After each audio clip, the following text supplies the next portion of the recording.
Sandy, that third quarter was kind of what did it in for you guys. Just what happened there? Yeah, they came out and executed, and we didn't. And we didn't have enough fight there. And I mean, to score 6 points, it's not what we're about, but we struggled to score all in that second half here. Their switching bothered us, and I think we went away from probably what worked in the first half. But for me, it's not the offense, the defense.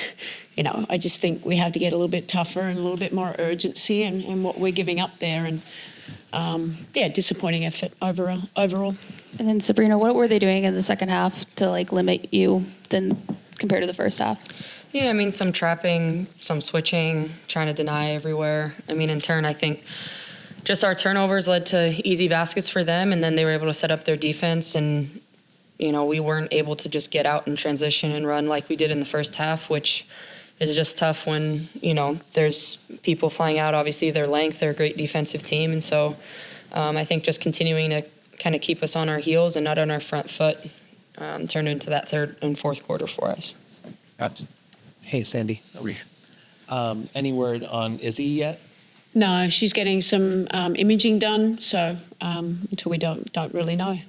And then you're thinking about the quick turnaround and the schedule that you guys have upcoming and now potentially down to front court players. What are some things that you could do as a team? Yeah, good point. At least Vegas a little bit smaller. That helps. But look, we've you know, if someone's in and out, next person up, and Niara obviously she's just got to keep pushing through, and KB, and you know, Leo doesn't usually play like that. That's just a tough game. She's, you know, it's a tough one all around. We just didn't play well in that second half. So I don't know until I know. I haven't got a plan, to be quite honest. Sandy, I'm curious about the rotations, especially when the offense was really hard to come by in the third quarter. You know, Maureen didn't come back out until the fourth. Yeah, I mean, we went with Beck. Sabrina was rolling there a little bit. It was more we needed big players, so we kept a big lineup. Right. But Maureen only had one shot, so even though we were trying to get her into the action, so I don't know if she was going to help. And Rebekah, for you, I guess I'm just curious if you could describe to us how you thought the Storm's defense really bothered you guys. Yeah, I think like Coach Sandy said, is they were switching a lot, so that made us a little bit stagnant. But we just got to get back to what we're good at, which is like moving the ball, passing to each other, assisting. And once we can get back in that rhythm, we'll be good. Hi, everybody. For Sandy, was the team that switches as much as Seattle? Is it something where you sort of like want the group to sort of be like have to be quicker to sort of like adjust for that? Like, how do you think would be the best way to sort of counteract the defense like that? Yeah, we got to move the ball. That's how you exploit switching. We don't have big five, so we could just throw it into them and they're swarming. You know, the points in the paint, you have 44. We missed a lot of layups at the rim, but a lot of it because of their obviously length is coming in and now finishing fine. Their rotations were all on point there. But to go 14 from 40, that's obviously not a great percentage. So we got in there, but I think that because we had less success, we stopped attacking closeout. You have to attack these closeouts because they're big and they're strong, and you have to attack the mismatch where we can and then finish and fine. I just think we just got a little stagnant, didn't move the ball as well or space the floor or attack closeouts as well as we should have. Hello all, sorry it didn't go your way today. My question will be for Coach. What led to Natasha Cloud sending out the fourth quarter, especially after accounting for all scoring in the third? Yeah, she got hit. She couldn't come back in, so she got hit, so I had to sit her. And, so hopefully she'll be okay too. We'll see. Here, have an insight. Hey, Coach. Brittany Wallace from the 9450. We witnessed a lot of periods of stagnation and inefficient spacing today. Can you just talk to, was that Seattle's length? Was that them switching? How do you counteract that moving forward? Yeah, look, I think it was their switching is bothering us. So we don't have a big inside presence like JJ. We're easy to switch. We didn't move the ball. We didn't space. I mean, they're things that we've been switched a lot this year. As long as we have good spacing and then confidence. I think our confidence went away. We didn't attack closeouts. You know, I think Leo, you know, she's just was overthinking a little bit too much when she made some turnovers. But you just got to stay on your front foot. I mean, at least that's what Beck does. Beck's not afraid. She might take them on. That mightn't always be success, but at least she's getting to the rim. We had 40 attempts at in the paint. That's a pretty high number for us. We just didn't finish. And then I think we just didn't, we probably play a little, like I said, stagnant. We didn't move the ball as effectively as we should have. Hey, team, hope all is well. Sorry it didn't go your way tonight. Sabrina, you've now passed Maya Moore for 7th all time in 25-5 performances. What does that achievement mean for you, especially given the names on that list? I know it didn't come out in the win tonight, but what does that mean to you?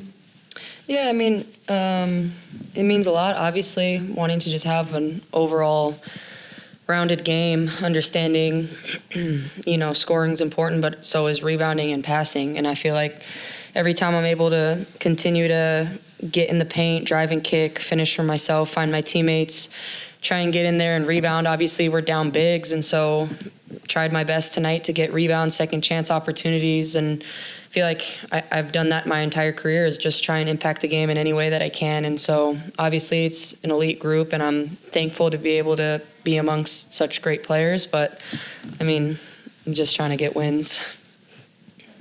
Sabrina, obviously losing never feels really good, and you guys are down JJ, who's a big part of this team and what you guys want to do. But just with this rough stretch that you guys have been, how would you say the team morale is kind of at this point? I mean, I think the team morale is great. I